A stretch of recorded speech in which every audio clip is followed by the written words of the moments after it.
The desperate agreement.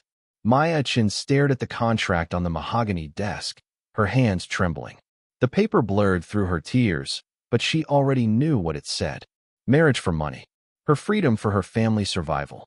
Sign it, Maya, her father whispered beside her. His voice cracked with shame. It's the only way. The Chun family business was drowning in debt. 3 generations of hard work, gone in 2 years of bad investments, and her brother's gambling addiction. Now they faced bankruptcy, homelessness, and her mother's medical bills that kept piling higher each month. The solution sat across from her in an expensive suit. Alexander Blackwood, 32 years old, billionaire, ice in human form. He didn't even look at her while she decided her fate. His cold blue eyes scanned his phone, bored, as if buying a wife was just another Tuesday transaction. Miss Chun, his lawyer said impatiently. Mr. Blackwood has other appointments. Do we have an agreement or not? Maya picked up the pen. Her hand hovered over the signature line. 23 years old, and she was selling herself like property. No love, no romance, just a business deal wrapped in wedding vows. What do you get from this? Maya asked suddenly, looking up at Alexander. Why marry me? You could have anyone. For the first time, Alexander's eyes met hers. They were empty, like looking into a frozen lake. That's none of your concern. This is a contract.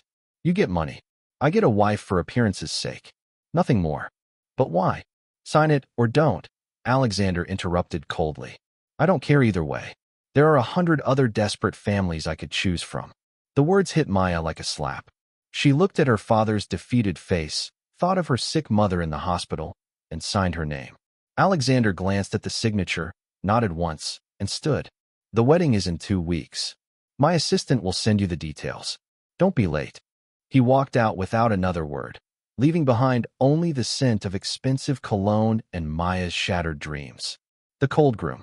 The next 2 weeks passed in a blur of dress fittings, etiquette lessons, and meetings with wedding planners who treated Maya like a doll being prepared for display. Alexander never attended any of it. He sent his assistant, Margaret, a sharp-eyed woman in her 50s who made it clear that Maya was expected to look perfect and say nothing.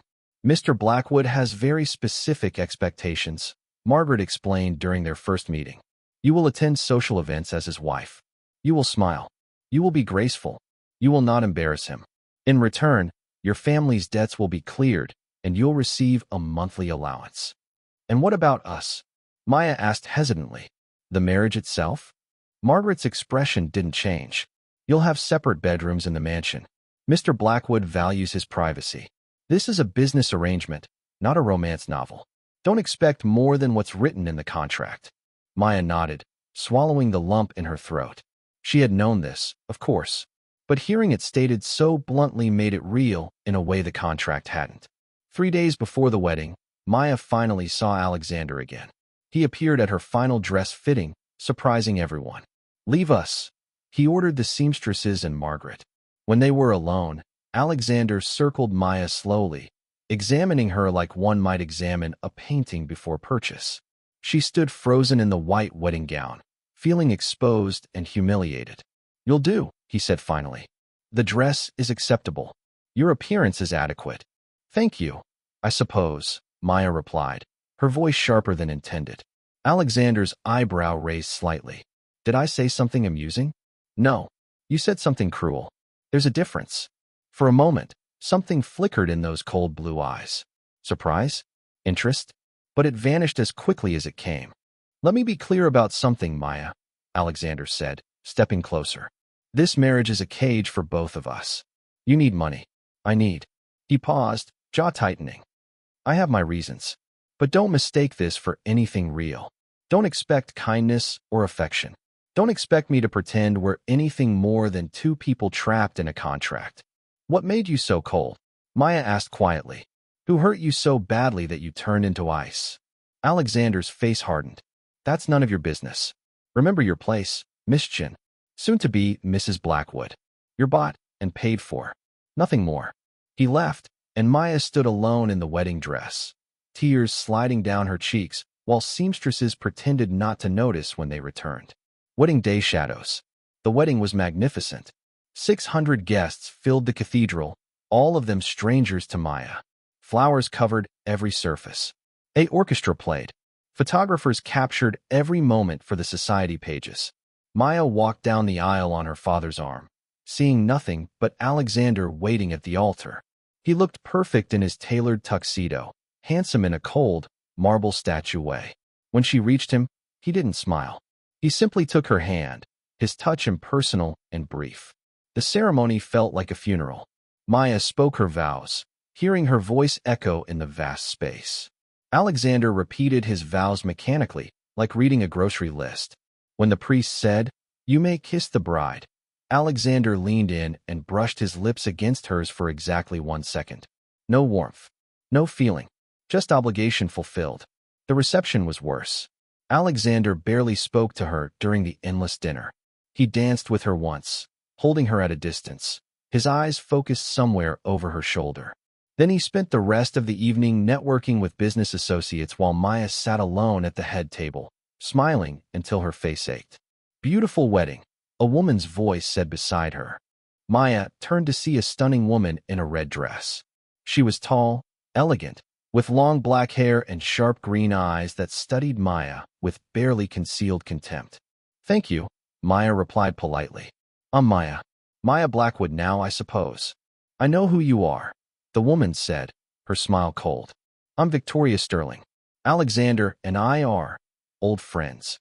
Something in the way she said "old friends" made Maya's stomach clench. "How nice," Maya managed. Victoria leaned closer, her perfume overwhelming. "Let me give you some advice, sweetheart. Don't get comfortable. You're a placeholder, a temporary solution to a problem. Alexander's heart belongs to someone else, and it always will." Before Maya could respond, Victoria walked away, leaving Maya frozen in her chair. The other woman. The honeymoon was 2 weeks in Paris, except Alexander spent the entire time in business meetings. Maya explored the city alone, eating at cafes by herself, visiting museums with only tour guides for company. At night, Alexander returned to their hotel suite, disappeared into his separate bedroom, and locked the door. On the 5th night, Maya couldn't take the silence anymore. She knocked on his door. "What?" Alexander called out, annoyed. "Can we talk? Please." A long pause. Then the door opened. Alexander stood there in a silk robe, a glass of whiskey in his hand, looking irritated. "About what?" "About us. This marriage. Alexander, we're going to spend our lives together. Can't we at least try to be friends?" Alexander laughed, but there was no humor in it. "Friends? You really are naive, aren't you?" He took a long drink of whiskey. "Go to bed, Maya. Stop bothering me." "Who's Victoria?" Maya blurted out. Alexander's expression changed instantly. His face went from cold to frozen, his knuckles white around the glass. "What did you say?" "Victoria Sterling. She spoke to me at the wedding. She said your heart belongs to someone else." For a long moment, Alexander just stared at her. Then he stepped back and slammed the door in her face. Through the wood, Maya heard him say, "Never mention that name again. Do you understand? Never." Maya stood there for a moment, tears streaming down her face, before returning to her own empty bedroom. Back in his room, Alexander leaned against the door, closing his eyes. Victoria's face filled his mind. Beautiful, treacherous Victoria, who had destroyed him 5 years ago, who had chosen his brother over him, who had married Richard for the Blackwood fortune, then left him broken when she got bored. The real reason he'd married Maya was simple. His grandmothers will required him to be married to inherit full control of the Blackwood Empire. Victoria had returned recently, suddenly interested again now that Richard was dead. But Alexander would never give her that satisfaction. He'd married a stranger instead, someone who meant nothing, who couldn't hurt him. He poured another drink, trying to drown the memories. Invisible wife. 6 months passed in the Blackwood mansion. Maya lived like a ghost in the enormous house, wandering empty rooms, eating meals alone, sleeping in a bed that felt like a coffin. Alexander left early each morning and returned late each night, when he returned at all. Sometimes he was gone for days on business trips, never calling, never explaining. Maya received her monthly allowance, attended the required social events on his arm, and smiled for the cameras. To the world, they were the perfect couple. Behind closed doors, they were strangers. Maya tried at first to create a real home. She redecorated rooms, planned dinners, attempted conversation. Alexander showed no interest. He answered her questions with single words, ignored her attempts at warmth, and made it clear that her presence annoyed him. "Why did you change the dining room?" he asked one evening, the first time he'd eaten at home in 2 weeks. "Why did you change the dining room?" he asked one evening, the first time he'd eaten at home in 2 weeks. "I thought it needed updating," Maya explained hopefully. "The old furniture was so dark and heavy. I chose lighter colors, more windows. Change it back." "But," I said, "change it back. This is my house, Maya, not yours. You're just living here temporarily." The word temporarily echoed in Maya's mind for days. She started spending time in the kitchen with the staff, who treated her with more warmth than her own husband. Mrs. Liu, the head cook, taught her traditional recipes. James, the elderly gardener, showed her the rose garden. They became her only friends in the cold mansion. "Don't take it personally, dear," Mrs. Liu said one afternoon, seeing Maya's sad face. "Mr. Blackwood has been like this for 5 years, since that woman broke his heart. He's protecting himself the only way he knows how. By being cruel to someone who never hurt him." Maya asked bitterly. Mrs. Liu patted her hand. Hurt people hurt people. It's not right, but it's human." Meanwhile, Alexander watched his wife from a distance, telling himself he felt nothing. But sometimes, late at night, he found himself pausing outside her bedroom door, hearing her cry herself to sleep. Sometimes he noticed how she'd decorated the sunroom with flowers from the garden, how she'd learned to cook his favorite meals even though he never thanked her, how she still smiled at him each morning despite his coldness. It meant nothing, he told himself. She was just playing her role, earning her money. Nothing more. But then Victoria called. "Alexander, darling." Her voice purred through the phone. "I hear you got married. To some nobody girl. How unexpected. What do you want, Victoria?" "To see you, of course. For old time's sake. We have so much history, you and I. Surely your little contract wife won't mind if we have dinner? Just two old friends catching up. Would you like me to continue with part 2, the game of hearts? Remember to like and subscribe to Twisted Heartstrings for more emotional stories. J2 Part 2, the game of hearts. Silent rebellion. Maya discovered the truth by accident. She was organizing Alexander's home office, something his assistant had asked her to do since he was away on a business trip. That's when she found the restaurant receipt tucked in his desk drawer. Dinner for 2 at Le Jardin, the most romantic restaurant in the city. Expensive wine. Candlelight table. Last Tuesday night. The same Tuesday Alexander had told her he was working late at the office. Maya's hands shook as she looked at the receipt. She told herself it could be a business dinner. But Le Jardin wasn't a business dinner place. It was where people went for anniversaries, proposals, and secret affairs. She kept searching, hating herself for it, unable to stop. In another drawer, she found a photograph. Alexander and Victoria, years ago, wrapped in each other's arms, smiling in a way Maya had never seen him smile. On the back, written in elegant handwriting, "Forever yours, V." Maya sat on the floor of his office, surrounded by evidence of her husband's continued obsession with another woman, and something inside her broke. Not her heart, that had been breaking slowly for 6 months. No, what broke was her willingness to accept this life. She had given up everything for this marriage. Her dreams of becoming a teacher, her independence, her dignity. And for what?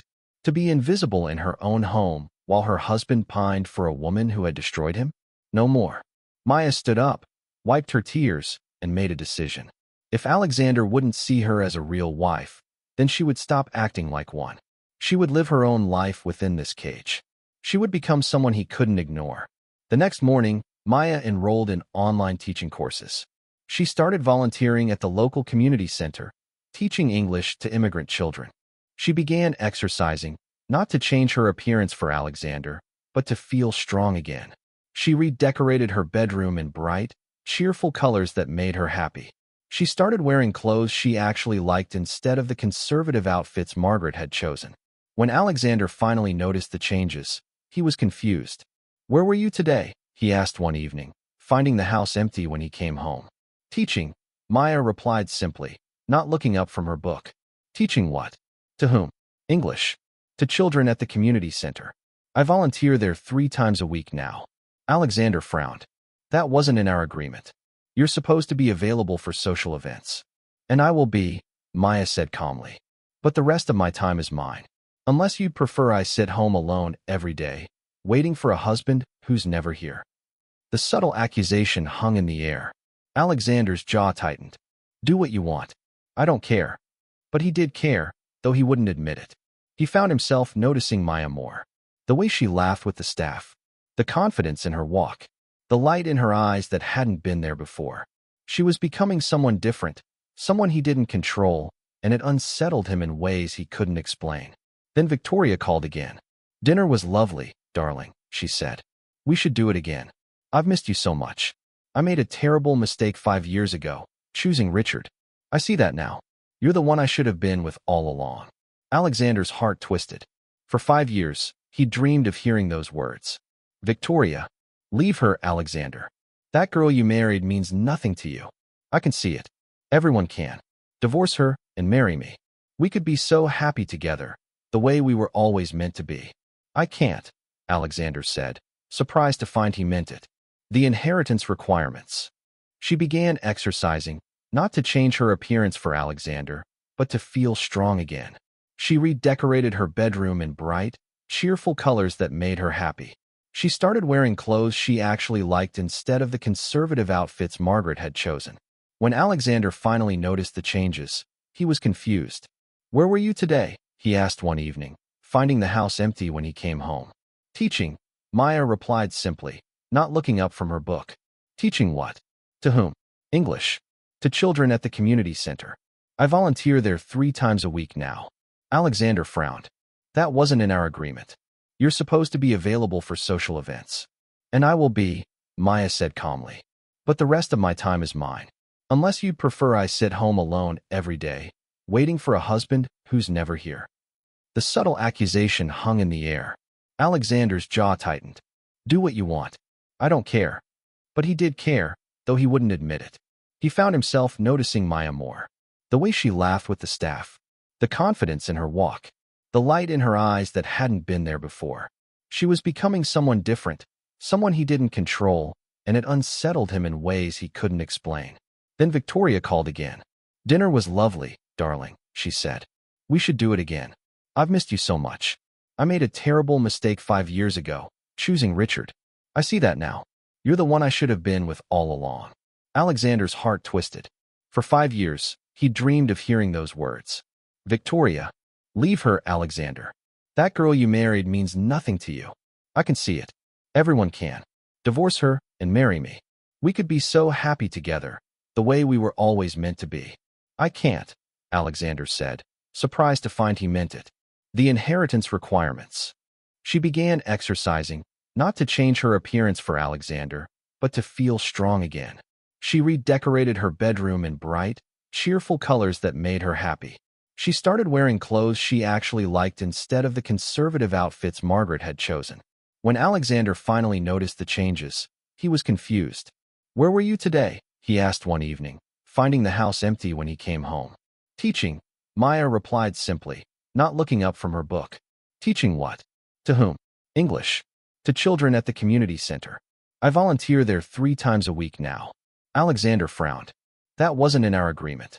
You're supposed to be available for social events. And I will be, Maya said calmly. But the rest of my time is mine. Unless you'd prefer I sit home alone every day, waiting for a husband who's never here. The subtle accusation hung in the air. Alexander's jaw tightened. Do what you want. I don't care. But he did care, though he wouldn't admit it. He found himself noticing Maya more. The way she laughed with the staff, the confidence in her walk, the light in her eyes that hadn't been there before. She was becoming someone different, someone he didn't control, and it unsettled him in ways he couldn't explain. Then Victoria called again. Dinner was lovely, darling, she said. We should do it again. I've missed you so much. I made a terrible mistake 5 years ago, choosing Richard. I see that now.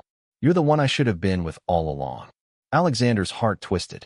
For 5 years, he dreamed of hearing those words. Victoria, leave her, Alexander. That girl you married means nothing to you. I can see it. Everyone can. Divorce her and marry me. We could be so happy together, the way we were always meant to be. I can't, Alexander said, surprised to find he meant it. The inheritance requirements. In his office, Alexander sat in the dark, his head in his hands. Pregnant. Maya was pregnant with his child. The thought terrified him in ways he couldn't name. A child meant permanence, connection, vulnerability. All the things he'd sworn to avoid after Victoria. He pulled out his phone and stared at Victoria's last message. Can't wait to see you tomorrow night, my love. He should cancel. He should go upstairs and apologize to Maya. He should try to be a real husband, a real father. Instead, he confirmed the dinner plans and poured himself another drink. Victoria's revenge. What Alexander didn't know was that Victoria's return had nothing to do with love and everything to do with revenge. 5 years ago, Victoria had indeed chosen Richard Blackwood over Alexander. Richard was the older brother, set to inherit more of the family fortune. He had seemed like the safer choice. But Richard had turned out to be a cruel, controlling husband who had made Victoria's life miserable. When he died in a car accident 2 years ago, Victoria inherited nothing.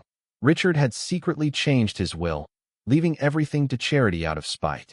Now Victoria was broke, desperate, and furious. She wanted the Blackwood fortune she'd been denied, and she wanted revenge on Alexander for being so weak, so easy to manipulate.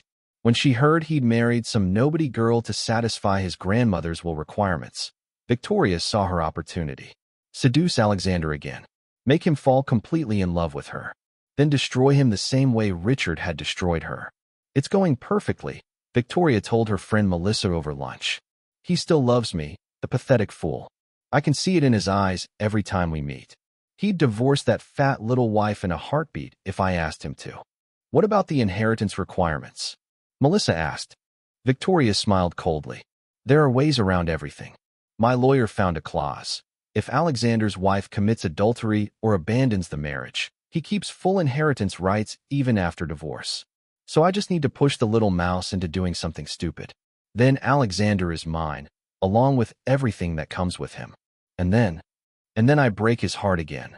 But this time I take half his fortune in the divorce. It's perfect. What Victoria didn't count on was how much Alexander had started changing. The dinners with her felt hollow now, empty. He found himself comparing Victoria's calculated smiles to Maya's genuine laughter with the children she taught. Victoria's dramatic stories about her hard life rang false compared to Maya's quiet strength.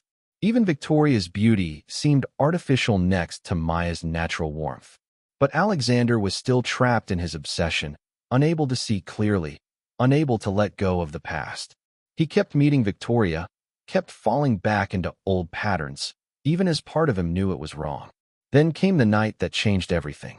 The accident. Maya was 12 weeks pregnant now, and despite Alexander's coldness, she'd started feeling excited about the baby.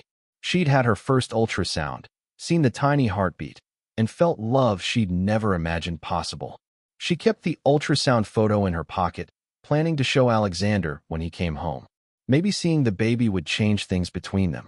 Maybe he would finally see her as more than just a contract. But Alexander didn't come home. He was at dinner with Victoria again, their 5th meeting in 3 weeks. Leave her, Victoria urged, leaning across the table, her hand on Alexander's. You don't love her. You've never loved her. She was just a business arrangement. But we could be happy together, Alexander. We could have what we were supposed to have 5 years ago. She's pregnant, Alexander said quietly. Victoria's eyes flashed with something dark, quickly hidden. With your child? She says so. And you believe her? Alexander, darling, you're so naive. She trapped you. She probably got pregnant on purpose to secure her position. Women like that always have an angle. Maya's not like that, Alexander said, and was surprised to realize he believed it. You're defending her? Victoria's voice turned sharp. After everything we've been through? After I came back to you? I made a mistake, Alexander. I admit it. But I'm here now, choosing you. Doesn't that mean anything? Alexander looked at Victoria, really looked at her, and for the first time in 5 years, he saw her clearly. The calculated expressions, the manipulative words, the way she touched him, possessive, strategic, without real warmth. This wasn't love. It had never been love. It was obsession, dysfunction, 2 broken people destroying each other. I need to go home, Alexander said, standing abruptly. What? Now. I need to talk to my wife. Victoria's face transformed from seductive to furious in an instant. Your wife? That nobody? You're choosing her over me. Goodbye, Victoria. Alexander walked out of the restaurant, leaving Victoria sitting there, shaking with rage. All her plans, all her manipulation, unraveling because of some insignificant girl. No, Victoria wouldn't accept this. She pulled out her phone and made a call. It's me. Remember that favor you owe me? I need it now. Meanwhile, Maya had finally decided she couldn't wait anymore. She would go to Alexander's office and show him the ultrasound. Even if he didn't care, even if he rejected their child, she needed to try. She called a car service and headed into the city. The rain started as Maya's car pulled into downtown. Heavy, blinding rain that turned the roads slick and dangerous. Her driver was careful, taking turns slowly, but visibility was almost zero. Maybe we should pull over and wait for this to pass, the driver suggested. No, please, Maya said. It's important. Keep going. They never saw the truck running the red light. The crash was catastrophic. Metal screaming, glass shattering. Maya's scream cut short as everything went dark. Alexander's awakening. Alexander was halfway home when his phone rang. Unknown number. He almost didn't answer, but something made him pick up. Is this Alexander Blackwood? A professional voice asked. Yes. Who is this? This is Dr. Sarah Mitchell from County General Hospital. Your wife, Maya Blackwood, has been in a serious accident. You need to come immediately. The world stopped. Alexander couldn't breathe, couldn't think. Is she? She's alive, but critical. Please come now. Alexander ran every red light getting to the hospital. He burst through the emergency room doors, demanding to see Maya, barely coherent. A nurse led him to the ICU, where doctors were working frantically. Through the window, Alexander saw Maya lying motionless on a bed, covered in blood, machines beeping frantically around her. Her face was barely recognizable, bruised and swollen. Doctors shouted medical terms he didn't understand. The baby, one doctor said. We're losing the heartbeat. Baby. Their baby. Alexander had barely acknowledged the pregnancy, had questioned whether it was even his, and now. Save them. Alexander heard himself saying, his voice breaking. Please save them both. A doctor came out, her face grim. Mr. Blackwood, your wife has severe internal bleeding and head trauma. We need to operate immediately. But the pregnancy complicates things. If we perform the necessary surgery, we'll almost certainly lose the baby. But if we don't operate, we'll lose your wife. Save Maya, Alexander said without hesitation. Save my wife. The words, my wife, felt real for the first time. We'll do everything we can for both, the doctor promised, then rushed back into surgery. Alexander collapsed in the waiting room, his head in his hands, and finally let himself feel everything he'd been denying for months. Terror, guilt, love. He loved Maya. Somewhere between her patience and her strength, her kindness to his staff and her fierce independence, her quiet dignity and her genuine smile, he'd fallen in love with his wife. And he'd been too blind, too trapped in the past, too afraid to see it. And now he might lose her forever. Hours passed. Alexander sat frozen in the waiting room, staring at nothing. His phone rang repeatedly, his assistant, his business partners, Victoria. He ignored them all. Finally, after 6 hours of surgery, Dr. Mitchell emerged. Her scrubs were stained with blood, her face exhausted.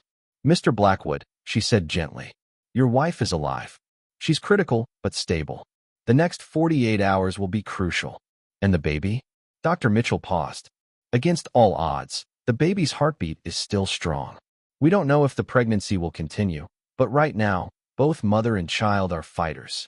Alexander felt tears streaming down his face, not caring who saw. Can I see her? Yes, but she's unconscious.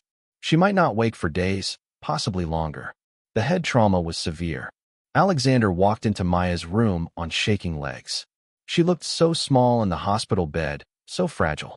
Machines beeped around her, monitors tracking her vital signs. Her beautiful face was swollen and bruised, but she was alive. He took her hand carefully, afraid he might hurt her. Maya, he whispered, I'm so sorry. I'm so sorry for everything. For being cruel, for being blind, for wasting the time we had. Please wake up. Please give me a chance to do this right. Maya didn't respond. She lay still as death, only the rise and fall of her chest showing life. Alexander stayed beside her bed all night, holding her hand, praying to a god he wasn't sure he believed in. The truth will shock you in part 3. Will Maya survive? Who tried to kill her? And can Alexander's love be enough to save their marriage? Stay tuned to Twisted Heartstrings. Don't forget to like and subscribe. J3 Part 3, Love and Vengeance. Recovery and Distance. Maya woke up 6 days after the accident. The first thing she saw was Alexander, asleep in a chair beside her bed, his hand still holding hers. He looked terrible, unshaven, his expensive suit wrinkled, dark circles under his eyes like bruises. "Alexander," she whispered, her voice barely audible. His eyes flew open instantly. "Maya." "Oh God, Maya, you're awake." He stood, leaning over her, his hand trembling as he touched her face gently. "How do you feel? Should I call the doctor? Are you in pain?" "The baby," Maya said, her hand moving to her stomach. "Is the baby still there?" Alexander said, and she heard something in his voice she'd never heard before. Emotion. Real, raw emotion. "Still fighting, just like you. The doctors say it's a miracle." Tears slid down Maya's cheeks. "I thought I'd lost everything." "You didn't. You're both going to be okay." Alexander pressed the call button for the nurse, then turned back to Maya. "I need to tell you something. The accident, it wasn't an accident. Someone paid the truck driver to hit your car. The police arrested him, and he confessed. Someone wanted to hurt you, Maya. Someone wanted you dead." Maya's eyes widened in shock and fear. "Who? Why would anyone?" "I don't know yet," Alexander said, his voice turning cold and dangerous. "But I'm going to find out. And when I do, they'll pay for what they did to you and our child." Over the next 2 weeks, as Maya recovered in the hospital, Alexander never left her side. He slept in the uncomfortable chair, ate terrible cafeteria food, canceled all his business meetings, and focused entirely on his wife. He read to her when she was awake, held her hand when she slept, and spoke to her.